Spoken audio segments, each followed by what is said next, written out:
So I think as a few people join at 11 o'clock, we should kick off. And then obviously there might be a few latecomers, but I'm just conscious of the fact that the people that have arrived on time do need to leave on time. So if it's okay, I will start, go ahead.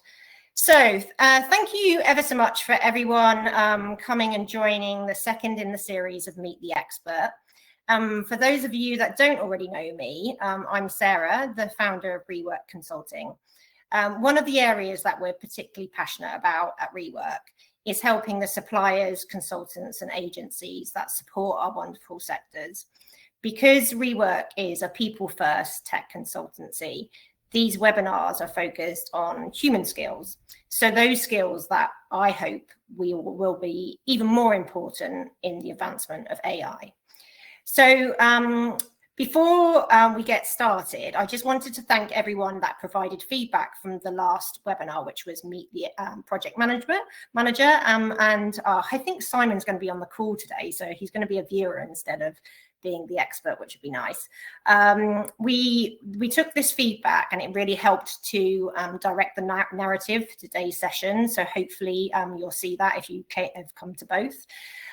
Just a little bit of housekeeping before we get started, and apologies if you see me looking down, but I have got notes because I want to make sure that I've covered all of the points that we've prepped for today's call, so you get some value.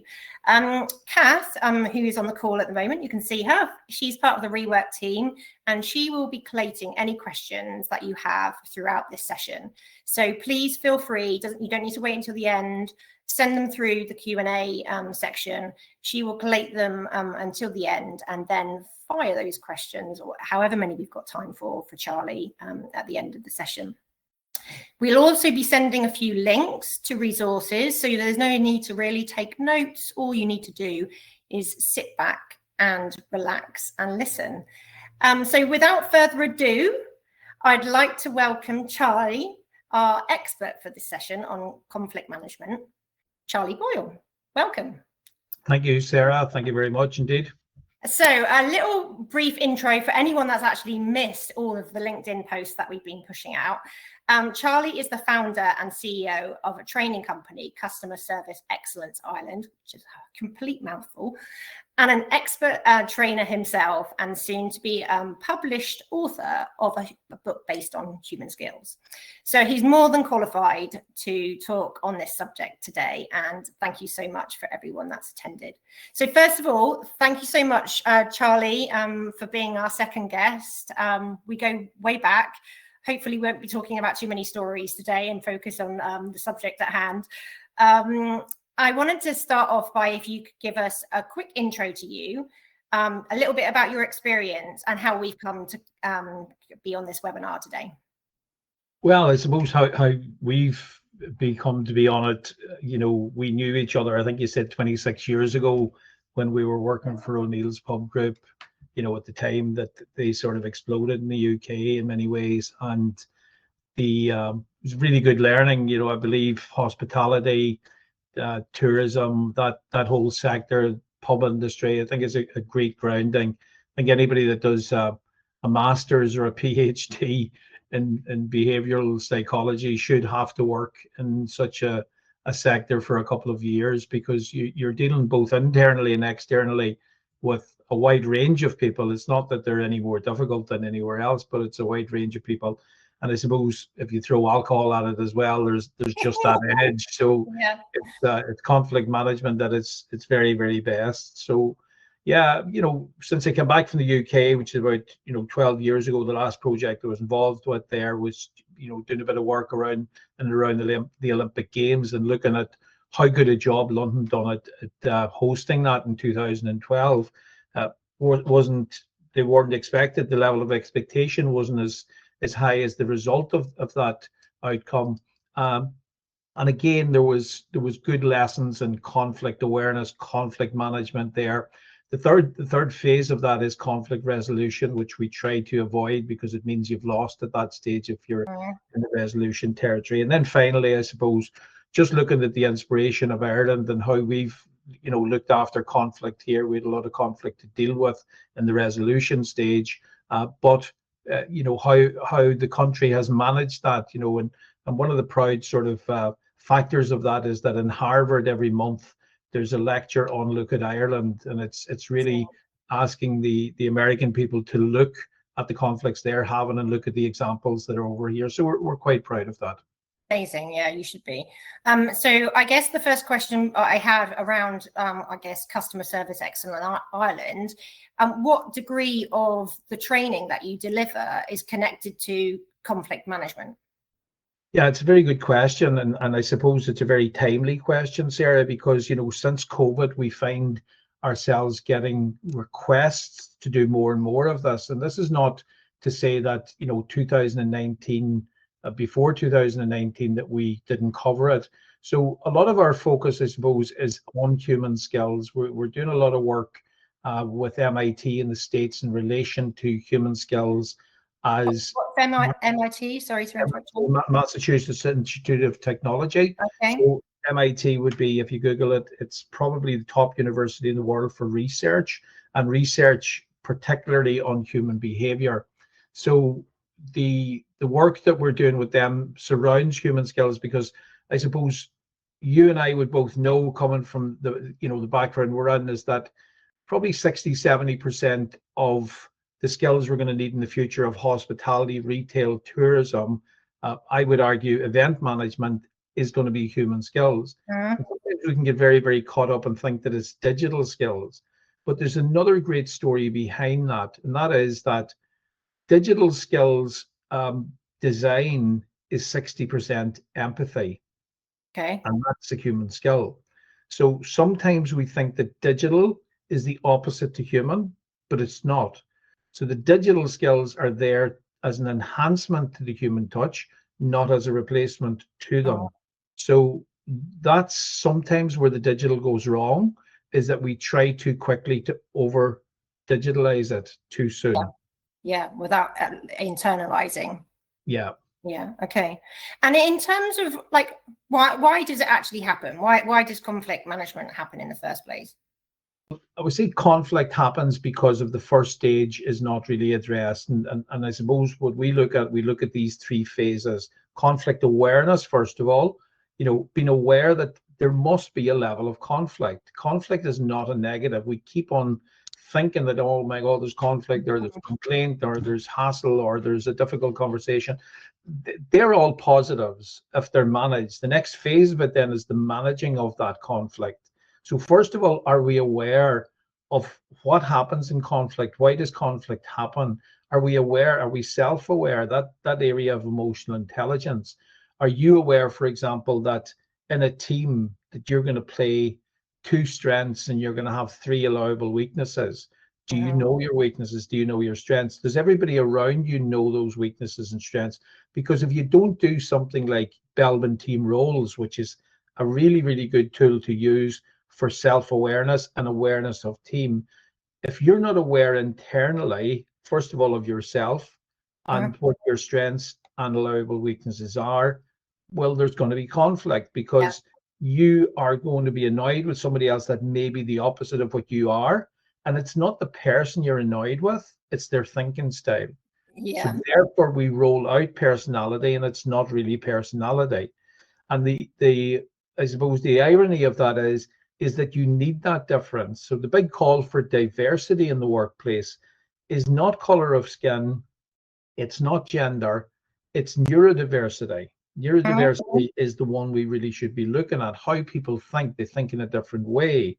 Somebody might be, very good making sure that everybody's on board. Somebody else is running ahead and getting the job done. So there are tools. The tools are there. The exercises are there. But yeah, I suppose, going back to your question, what happens? It's the lack of awareness. It's the lack of awareness around conflict. There's just not enough discussion around it. And I think it's been very apparent when we've been having these conversations and running up to today that, like, I kind of looked at it as outwardly, like the problems outwardly, but a lot of it seems to be like the lack of awareness of where you are as a person, like where your skill sets or behavior types are. That is maybe one of the cogs that are the issues. I would say it's the main cog, to be very honest. you know, I would go further than saying it's one. I mean, one of the things we looked at with customer service probably about 10 years ago, when I say we, I mean globally, we were, I was always plugging into the research, and that time we started talking about internal customer service and company culture, and you know, there wasn't a great understanding of it at the time. It's moved on somewhat, but you know, the culture of an organization is how they treat each other internally, or how the internal customer experience is. So you can have an organization that's really, really good at looking after their workers. They're, you know, they see their staff as customers. You know, it goes back to the Richard Branson statement some 37 years ago, when he said your customers are not first. It was seen as hugely controversial. And he said your staff are first. You look after your staff look after the customers. Sales is an inevitable outcome. Now, we've been nominated. We're a training company in the area of customer service, but we've been nominated as the top 10 sales training company in Europe at the minute, because we're looking at it in a totally different way. What we're saying is you must fix the engine under the bonnet first. You must sort it out internally. So the focus should be on the internal. Measure conflict internally, first holistically within the person, and then as a team. Because what is an organization? An organization is a combination of 100 people or 200 people or 3,000 people. So it's about getting it right internally, with the individual first, and then as the teams. Are the teams working together? How effective are they? What's the level of conflict? You know, take out the measuring tape and measure it. You can measure conflict in the workplace. How about, like, some of the attendees on this call today will be looking, well, that's great. If you've got like 100 people, then you've obviously got a recruitment process, and you've got 5 people in this team and 15 in another. And by do the maths, you could probably get a few of these types of people that have these behaviors. But if there's only 3 or 5 of you in your team, and you've got to then suddenly wear multiple hats that are not necessarily your strengths, what would be the advice for the people there that in that position? I'm really glad you said 3. If you said under 3, I would have been struggling with the answer now. So what Belbin says, Belbin is a guy called Meredith Belbin, Henley School of Business. He's 92. He's still practicing this. It's still as relevant today as it was when he came out with us in the 1980s. In fact, it's coming back ever stronger. You could have 3 people, as long as you have the 9 characteristics for a successful team. Now, those 3 people will it wouldn't be done coincidentally. You would have had to recruit, knowing that scientifically those 3 people carry the 9 characteristics. They're not 9 characters, they're 9 characteristics. So you might have 3 of them. I certainly don't have completer finisher. I certainly don't have perhaps implementer at times, but plant, shaper, and resource investigator. So I'll come up with the idea. I'll sort of crack the whip and say, right, let's get on with this. But I haven't a clue who's going to finish it. I certainly won't be finishing it. But I need to know that within my team, and the team need to know what it is I won't do as much as what it is I will do. And if we don't understand that, that's where the conflict happens. Once you do understand it, and if you invest a day in something like that, the level of respect goes up, we think, around 30-40%. And now I understand what you can do for me, and I can reciprocate. Okay, I can make that awkward phone call, or I can have that difficult conversation with the staff member because maybe you don't want to do that. So we start teaming up, and this term of teaming is now very important. So I think it's really interesting, Charlie, that you mentioned that, because actually somebody on the call actually asked a few weeks ago, what suggestions have you got for like personal development training? I've got a budget for myself. And often people think about training as in, like, I don't know, customer service training or health and safety training, or maybe if you're lucky, sales training. But the sort of coaching element, and I know this is a personal project of me because I'm passionate about the qualities and benefits of coaching, but it does enable you to look inwards on yourself, and I think that's like an internal training. Yeah, very, very, very much. And I think we're seeing more and more of that. It's get it right yourself first, and this is for CEOs and heads of HR, or know what type of personality you are yourself. Know if, for example, there's really good research coming through about a term. It's not that it's overused, but I think we use it with perhaps not understanding it fully, and that's psychological safety. So Okay. psychological safety is that area that, is this a safe place to work? Is it a safe place, not physically, because that's covered under health and safety. So the Mhm. first thing we'll do, and we'll get audited 3 or 4 times a year, is the office that you're working in safe? Do you have 10 plugs plugged into one of those cables that we had years ago? You can't do that anymore. Are the pathways safe? We do manual handling, off the Richter scale in most sectors. But do we do any work on psychological safety? And what is psychological safety? Is my voice being heard in the workplace? So when I go Mhm. into a meeting, can something that I'm seeing that I think would bring benefit to the company, can it be heard? Or is the manager perhaps from an era that wasn't allowed, that it's command and control? Is the person that you've taken on, um, do they have the ability to share either the knowledge that they've just come in with straight from college, or they've come from another company? Now, if you don't have psychological safety, you're going to have conflict, and worse than that, you're going to have people leaving at an alarming rate. So one of the biggest challenges in the post-COVID world is not so much recruitment, it's retention, because the Gen Zs will be in 17 jobs before the end of their career. I'm a baby boomer. I'm expected to be in 4 or 5. Now, I passed that long ago, but the Yeah. average is 4 or 5 now to 17. And the issue there is their voices aren't being heard. They need to know that there's a sense of purpose in the work that they do. They need to know that there's recognition. Words must come out. Words shouldn't go back down your throat, or you shouldn't be holding them there, because it can make you physically ill. There's a physiological research in that as well. So if you're not allowed to express yourself in the place of work and you're a creative, well, you'll nearly Yeah. die as a person. Yeah. So you suffer then from presenteeism, that you're at work, but you're really not at work. It's sort of like, to summarize so far where we've got, I think it's about self-reflection, about identifying who you have in your teams, however small. We haven't really touched on recruitment. So if you haven't got the perfect team so far, and you're looking to recruit, how can the recruitment process help with conflict management? Because I just want to make a really good example that's age old. Like, we've talked about this a few times, but interviews, you sit across a desk. Is that really getting the best out of that person? Do you remember back in the day, like when I was 22 and I was doing the assistant manager's assessment, we went for a whole day and they assessed you in many different respects, presenting, teamwork. It was a bit cheesy in respects, but it enabled the people that were looking at you to see the different skills that you had, which I still to this day think are really valuable ways of bringing on new team members.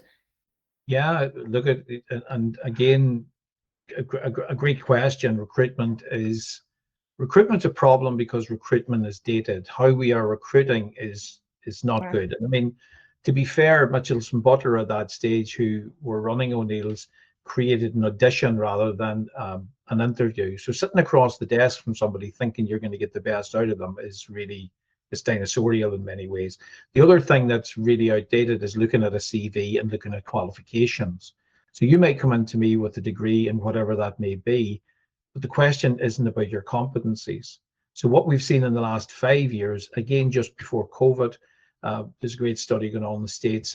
There's a young lady called Katie Hall, who's come up with a fantastic measurement of an organization's competencies, not the qualifications within the competencies.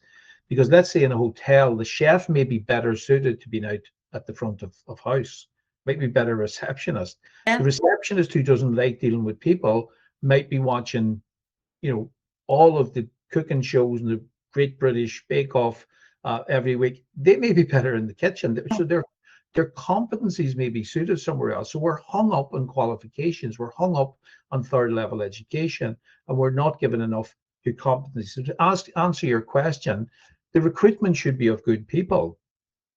Yeah. Not the person that's best qualified. because a lot of the times the role that you're filling, it might be digital, or it might be, a lot of the time, not all of the time, but a lot of the time, the role can be filled by a very, very good person who has some competencies in that area, but isn't maybe qualified at it. So Yeah. what we're going to see in 10 years' time, I believe, is no longer having degrees, but you'll have micro credentials.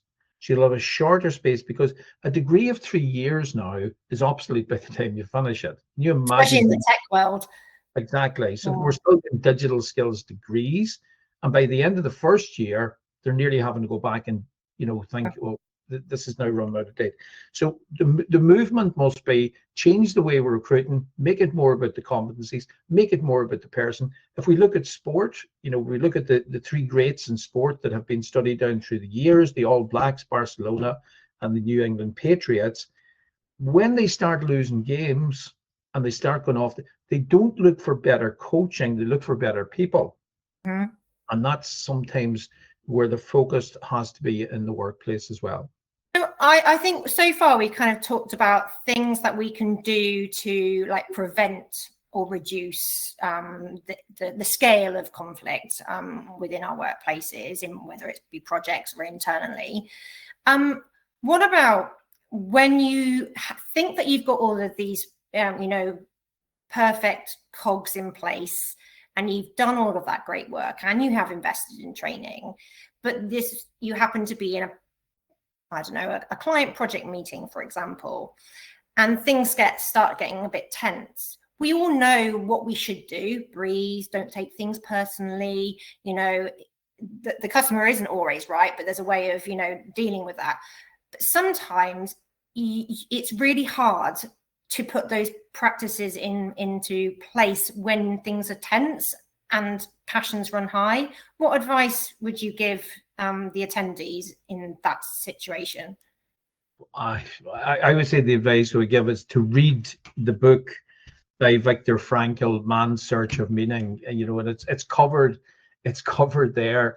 One of his great statements is the gap between stimulus, which is that event that you're talking about. So it kicks off and somebody says, so the gap between stimulus and reaction is where the magic is. So don't jump back in, have a think about it. And I'm not thinking about, an hour, half an hour, you mightn't have that time. But one of the things I heard, more recent, because we're probably looking at this more often, is what part of me has been impacted here? Where's the wound? Because if the person says something and I'm wounded by it and I want to react, it's not about what they said, it's about what we've heard. And we could then go into a longer discussion about trauma-informed reaction. So there's a trauma there in the past. I'm reacting to that. It might be the way the person raised. They might have looked over the top of their glasses. I remember a school teacher looked over so anybody looks over the top of the glasses at me, I react. Trigger. Absolutely, but it's trauma informed. That's minor trauma.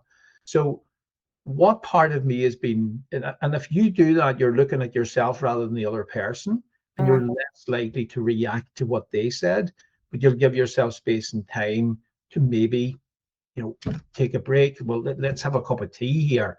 If you need a break and you need time, there's nothing like calling for a cup of tea or a coffee, as long as it's not 5 minutes after the tea break. But there's ways around that. But I suppose you answered it before I did. It's trying not to get caught up in the noise, because a lot of the time it's noise, and it could be that person's trauma. They are under pressure. We don't know. Look at their house could be ready to be repossessed. Maybe 2 months behind a mortgage. Their wife might have left them, a week beforehand, something like that. So you don't know where they're coming from as well. So compassion comes into that. And if you look at that, that's a human skill. So where can I be a bit more compassionate here? Where can I not fire off at this guy? But there's self-compassion. There's no compassion without self-compassion. So protect yourself first. But we're going to see more and more of this, unfortunately, because the digital disruption comes at a price.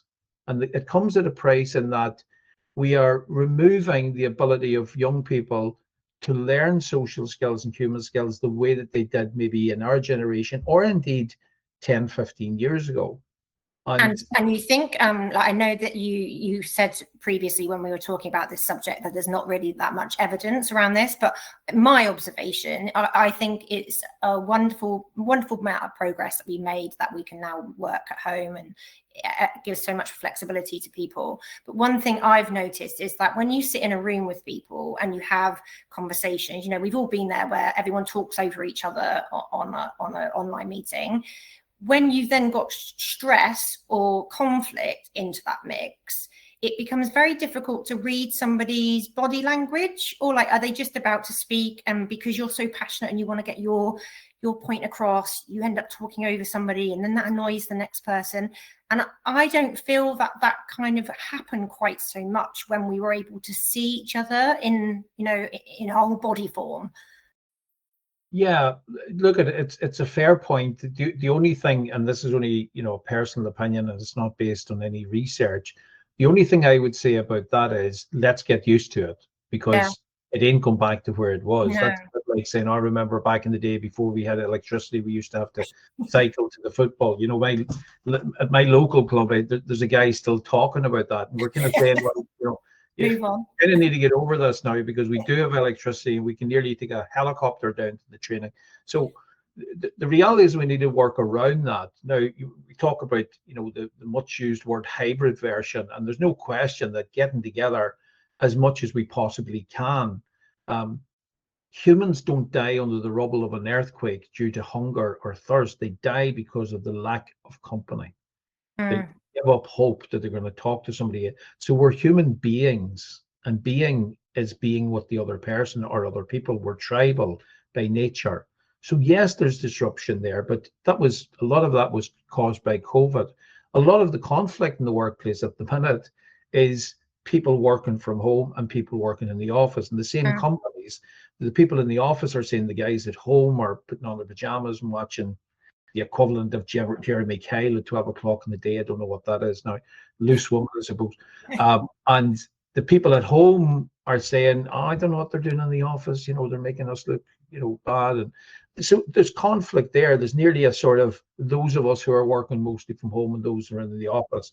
And the jury is still out. The research isn't strong enough to say where the productivity or the production levels are highest.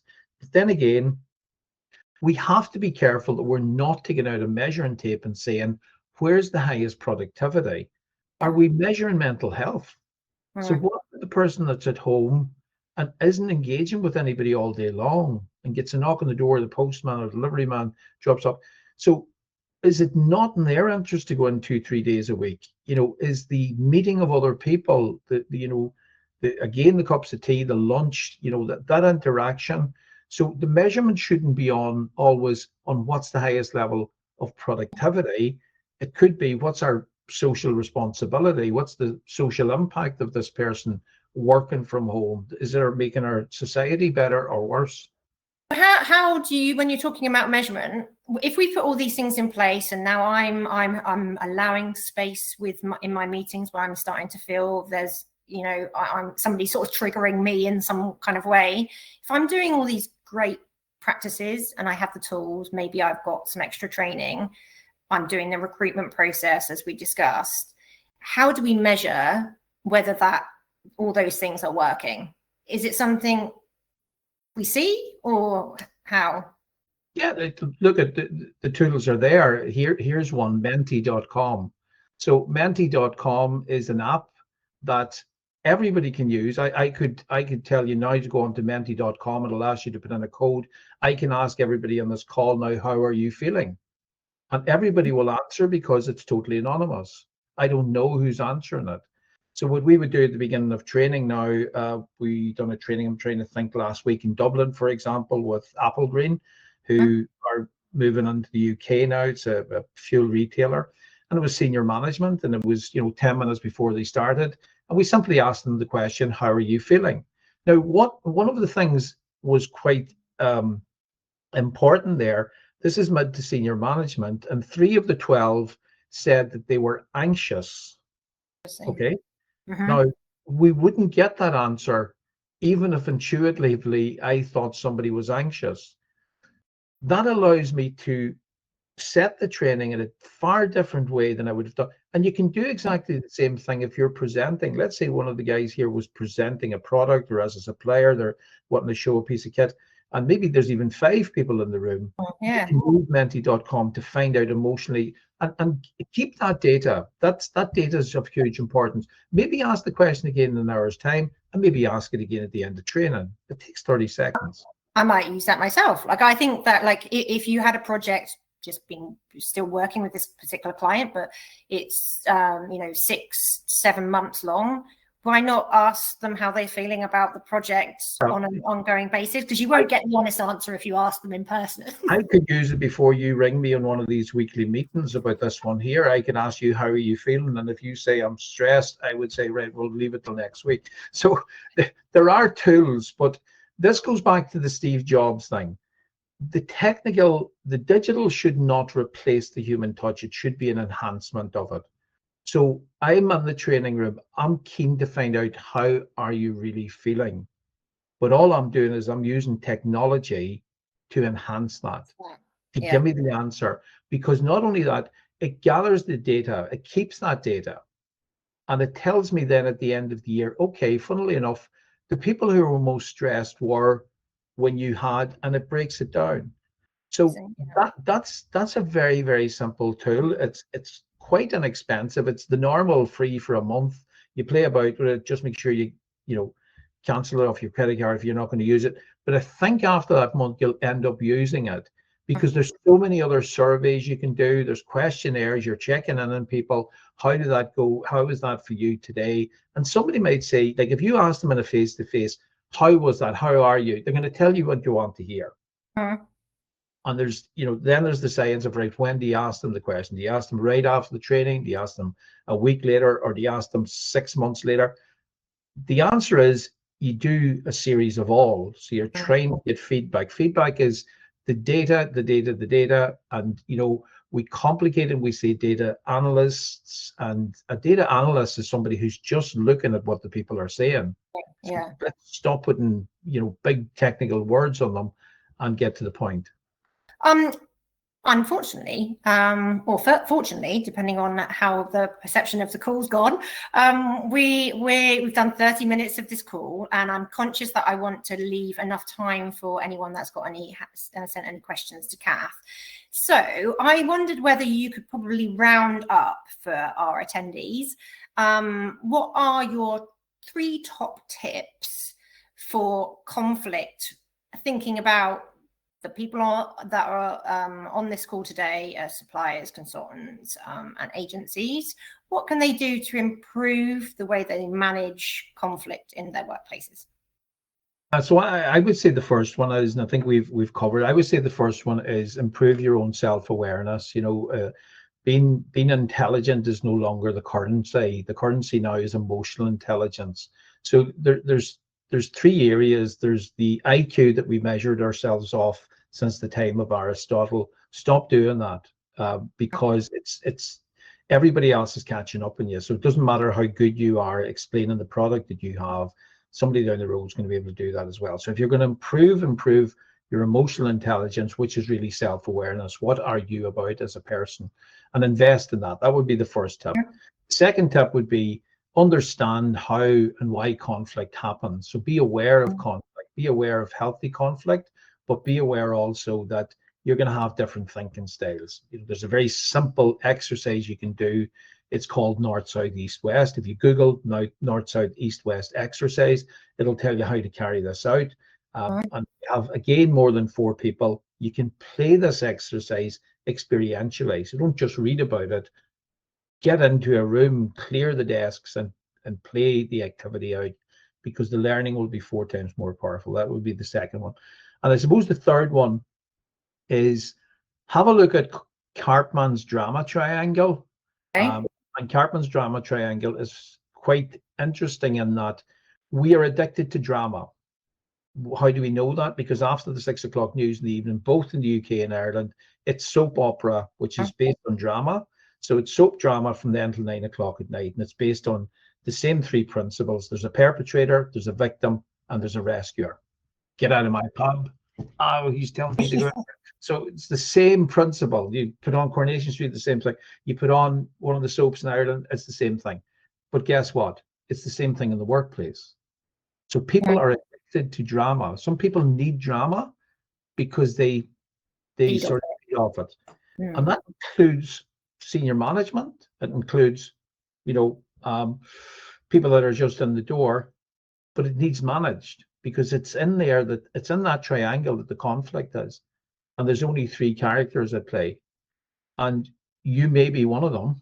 The chances are, again, the research from Cartman, a German behavioral scientist, suggests that we all play the game.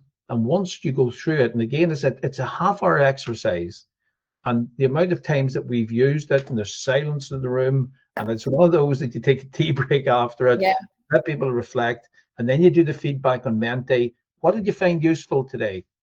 I kind of like the Cartman drama triangle. So that's your data. Your data is, okay, so there's stuff going on there. We've shone a spotlight on it. Now, if we only have one day, we mightn't be able to fix it, but we've at least put the light on it. And then you'll tend to get a call then saying, could you come back and do the 2-day version of that, or the longer version of it? And again, what's helped us there is the fact that we've read it first. So awareness in all of those areas is probably the key. I think these are fantastic 3 tips for people, that practical wise, that people can take away. And I'm just very conscious of time. We've got a couple of minutes, and I wondered if Kath could come back. Do you have any questions from our? Yes, we have 2. I think one's just been answered in terms of the tips that we can use. What training would you address the issue? What training, would address the issue of conflict in the workplace? Without question, training on human skills. So we mightn't think that you can train empathy. You can, and it's how you do that. So if we look at all of the human skills, and we've identified 32 human skills along with this MIT research, and some of those human skills are new. They're appeared for the last few years. But the answer to that question is what training? First of all, that you do training, because again, all of our training seems to be compliance driven. You have to do health and safety. You don't have an option there. Nobody rolls up for health and safety training all excited, but it's something you have to do. We do manual handling and the threat to the companies there, we think are millions, but the threat to businesses who don't do psychological safety training is billions. So Charlie, apart from obviously your company, what would you be Googling to find human skills training? I would say self-development is probably one of them. So if you go for self-development, you're going to see some of the human skills coming up there. Emotional intelligence would be another area that you would be Googling. That phrase or that term of psychological safety is another one. And the biggest one of all is company culture. So what training could you do? I would say one on culture. A lot of the problems are the vision isn't clear. The vision of the organization, the vision of the individual isn't clear. And we're not talking about a vision that's written up on the wall. We're talking about one that's in the wall. Reality. Yeah. Exactly. That it's a compelling vision. That when you get out of bed in the morning, you know what it is you're getting out of bed for. And then there's associated values with that, and then the behaviors tend to follow on. And if you look at, there's a fantastic book, The Barcelona Way, and it talks about Barcelona Football Club during the time of their peak of success. Football's not mentioned, I think, 10 times in the book. It's all about values. Values, culture eats strategy for breakfast. You can have the best policies, the best structure, the best products, but if your culture is not right, it's just not going to work long term. I think that there's been a huge amount of value through this session. I'm very conscious of the fact that we're almost at 40 minutes. Kath, did you want to say something? There is one more question. I realise we're now at 40 minutes, but if we can answer it afterwards. We could answer this one afterwards, and I was going to say lots of the resources that Charlie's mentioned we will be sending out on a document afterwards. So I guess it's my last roundup. A big thank you to Charlie. Amazing that we've managed to get this far. Pin you down each week for a chat about this. I hope everyone on the call has taken away something that practical that they can implement into their businesses, whatever size. And just the last one to ask you, please, can you fill out our survey? It will take literally 2 minutes. It helps to shape each and every one of these webinars to make sure that it's still a valuable topic that we're talking about. And lastly, happy Christmas. I look forward to seeing you in 2025. So thank you. Thank you. Bye.